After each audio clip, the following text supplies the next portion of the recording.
और 200 भारतीय छात्रों को लेकर लौटा C-17 ग्लोब मास्टर। यह इस वक्त की बहुत अहम खबर। रोमानिया से छात्रों को लेकर लौटा ग्लोब मास्टर। लगातार भारतीयों की वतन वापसी का सिलसिला जारी है, क्योंकि ऐसे लोग जो यूक्रेन में इस वक्त फंसे हुए हैं, वो भारतीय जो यूक्रेन में हैं, उनको जल्द से जल्द वतन वापस लेकर आया जाए, इसके लिए बड़े पैमाने पर कोशिशें की जा रही हैं। ऑपरेशन गंगा बहुत तेजी से अब चलाया जा रहा है और लगातार हिंदुस्तानियों की यूक्रेन से हो रही है वतन वापसी।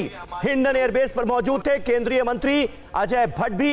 हिंडन एयरबेस से अपने घर के लिए रवाना हुए छात्र। भारत सरकार का ऑपरेशन गंगा लगातार जारी है। और आज फिर आप रात में 7 या 8 घंटे की यात्रा करके हमारे बच्चों को, हमारे लोगों को सकुशल लाए हैं।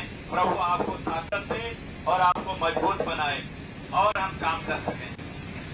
मेरा आपसे एक निवेदन रहेगा कि ऑपरेशन गंगा माननीय प्रधानमंत्री जी के नेतृत्व में चल रहा है। ये देखिए ऑपरेशन गंगा किस तरह से जोर शोर से चलाया जा रहा है और जल्द से जल्द सभी हिंदुस्तानियों को जो इस मुश्किल हालात का सामना कर रहे हैं यूक्रेन में, उन्हें हिंदुस्तान लेकर आया जाए, इसके लिए कोशिशें किस कदर तेज कर दी गई हैं। सीधे आपको हिंडन एयरबेस लिए चलते हैं, जहां मौजूद है हमारे सहयोगी मानव यादव। मानव, जरा बताइए ऑपरेशन गंगा किस तरह से बड़े पैमाने पर जोर शोर से चलाया जा रहा है ताकि सभी हिंदुस्तानी जो यूक्रेन में फंसे हुए हैं उनकी वतन वापसी सुनिश्चित कराई जा सके। मानव।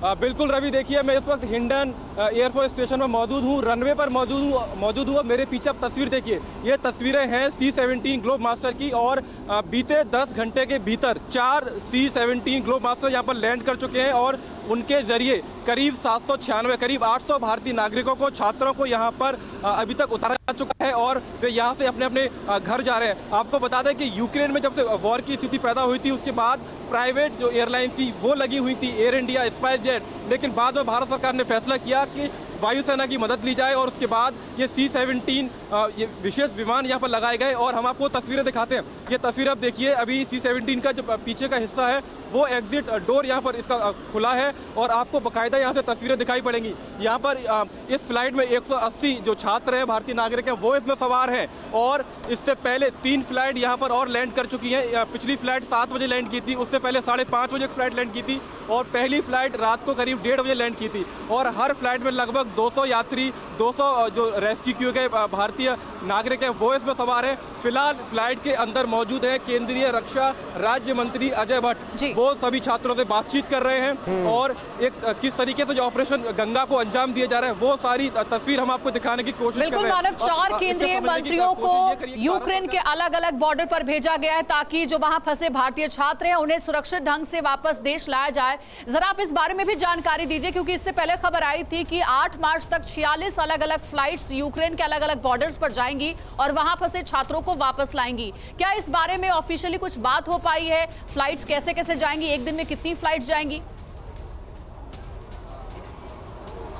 देखिए 2 मार्च से 8 मार्च के बीच कुल 32 उड़ानें हैं और इन फ्लाइट्स में ज़्यादातर जो उड़ानें हैं वो प्राइवेट जेट्स हैं, स्पाइस जेट है, एयर इंडिया है, इंडिगो की उड़ानें, लेकिन सबसे बड़ा जो रोल है वो भारतीय वायुसेना इसमें अदा कर रही है और C-17 जो विमान है वो यहाँ पर चलाए जा रहे हैं। अभी 4 लैंड कर चुके हैं। हमारी मंत्री से बात हुई अजय भट्ट से, उन्होंने कहा कि अभी जितना जरूरत पड़ेगी उतना वायुसेना के C-17 ग्लोब मास्टर को लगाया जाएगा। कोशिश ये है कि जल्द से जल्द हर भारतीय नागरिक को वापस अपने वतन लाया जाए। बड़ी बात यह है कि नागरिकों के साथ साथ जो उनके पालतू जानवर हैं उनको भी यहाँ पर रेस्क्यू कर रही है। ये भी देख सकते हैं मानव, और ऑपरेशन गंगा लगातार चल रहा है इन तमाम लोगों को, भारतीय नागरिकों को, छात्रों को रेस्क्यू करने के लिए। और हमारे सहयोगी मानव ने थोड़ी देर पहले इन सभी से बात की जो लोग हिंडन एयरबेस पे इस विमान के जरिए भारत वापस लौटे।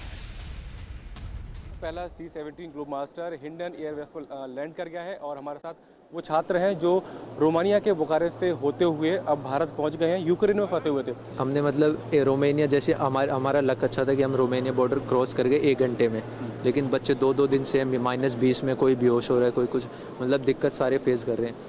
हम नाइजीरियन के साथ निकल गए, मतलब जैसे रो धो के, और हमने मतलब जैसे रोमानिया के, रोमानिया में सारी चीज़ें मतलब बहुत अच्छी हैं, सब कुछ मतलब फैसिलिटीज़ मिल रही हैं बच्चों को।